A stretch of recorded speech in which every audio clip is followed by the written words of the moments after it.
விக்கிரவாண்டி சட்டமன்ற தொகுதிக்கான இடைத்தேர்தலில் நாம் தமிழர் கட்சியின் சார்பாக போட்டியிடக்கூடிய வேட்பாளரை ஆதரித்து பேரெழுச்சியாக நடைபெற்றுக் கொண்டிருக்கக்கூடிய இந்த கூட்டத்தில் பங்கு கொண்டிருக்கக்கூடிய உங்கள் அனைவருக்கும் என்னுடைய அன்பும் வாழ்த்துக்களும். எனக்கு முன்பாக பேசிய அண்ணன் ஒருவர் குறிப்பிட்டார், இந்த தொகுதி முழுமைக்கும் பல வீடுகளிலே, பல கட்டிடங்களே, பல சுவர்களிலே திமுகவின் சார்பிலே விளம்பரம் செய்யப்பட்டுள்ளது. சிந்திப்பீர், வாக்களிப்பீர், நமது சின்னம் உதயசூரியன் என்று எழுதியிருக்கிறார்கள். அறிவார்ந்த பெருமக்களை நான் கேட்கிறேன், மக்களுடைய சிந்தனையை மழுங்கடிக்கக்கூடிய விதமாக ஒரு வாக்கிற்கு 1000 ரூபாய் 2000 ரூபாய் பரிசு பொருட்கள், வேட்டி, சேலை என்று கொடுத்துவிட்டு சிந்திப்பீர், வாக்களிப்பீர் போடுறீங்களே, மக்களுடைய சிந்தனையை மழுங்கடித்ததே நீங்கள் தானே. நான் இன்னும் கேட்கிறேன், சிந்திக்கக்கூடிய மக்கள் எப்படா உனக்கு ஓட்டு போடுவாங்க? உதயசூரியனுக்கு எப்படி ஓட்டு போடுவாங்க? சிந்திக்கக்கூடிய மக்கள் கட்டாயம் எங்கள் அக்காவிற்குத்தான் ஒளிவாங்கி சின்னத்திலே, மைக் சின்னத்திலே வாக்களிப்பார்கள். நான் ஒன்றை மட்டும் சொல்லி என்னுடைய உரையை முடிக்கிறேன். ஒரு விஷயத்தை இந்த தொகுதியினுடைய மக்கள் சிந்தித்தால் போதும். எதிர்க்கட்சி தலைவராக இருக்கும் போது 2021 முதலமைச்சர் வேட்பாளராக திமுகவினுடைய கூட்டணி சார்பாக போட்டியிடக்கூடிய ஐயா ஸ்டாலின் அவர்கள் ஒரு வாக்குறுதியை கொடுத்தார். என்ன கொடுத்தாரு? ஆக நான் முதலமைச்சர் ஆனான்னா சட்டம் ஒழுங்கு என்னுடைய நேரடி கட்டுப்பாட்டில் இருக்கும், எந்த கொம்பனாக இருந்தாலும் என்னுடைய பிடியில் இருந்து தப்பிக்க முடியாது என்று வாக்குறுதி கொடுத்தார். இன்றைக்கு தமிழ்நாட்டினுடைய சட்டம் ஒழுங்கு நிலை என்னவாக இருக்கிறது என்பதை அறிவிச்சிருந்த பெருமக்கள், இந்த தொகுதியினுடைய மக்கள், வாக்காளர்கள், எம்முயிர் உறவுகள், நீங்கள் சிந்தித்தால் போதும். அது ஒண்ணு போதும். திமுக ஏன் ஓட்டு போடக்கூடாது? அன்னியூர் சிவாவை, திமுக அந்த வேட்பாளரை ஏன் தோற்கடிக்க வேண்டும் என்று அந்த ஒண்ணு போதும். 2 நாளாக தமிழ்நாட்டினுடைய ஊடகங்களே தலைப்பு செய்தியாக ஓடிக்கொண்டிருக்கக்கூடிய ஒரு செய்தி, ஆம்ஸ்ட்ராங் அவர்களுடைய படுகொலை.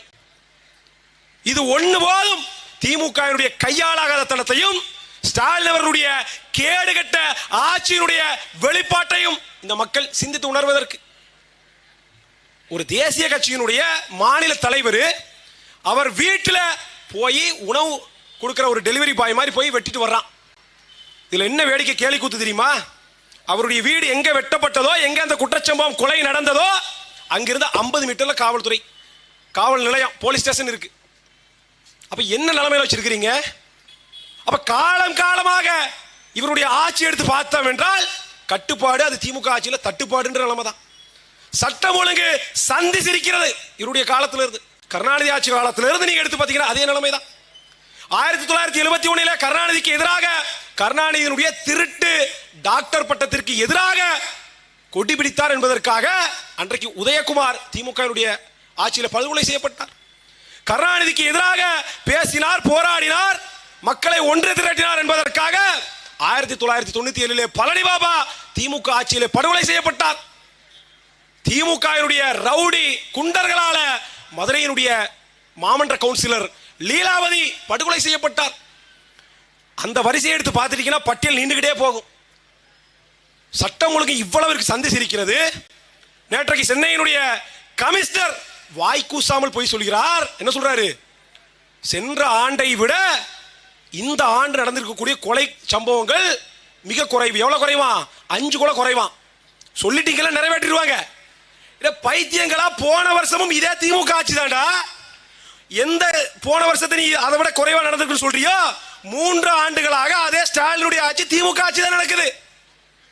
அப்ப எவ்வளவு கேலி கூத்தான நிலைமையா போயிட்டு இருக்குது. சட்டம் ஒழுங்கு சரியில்லை.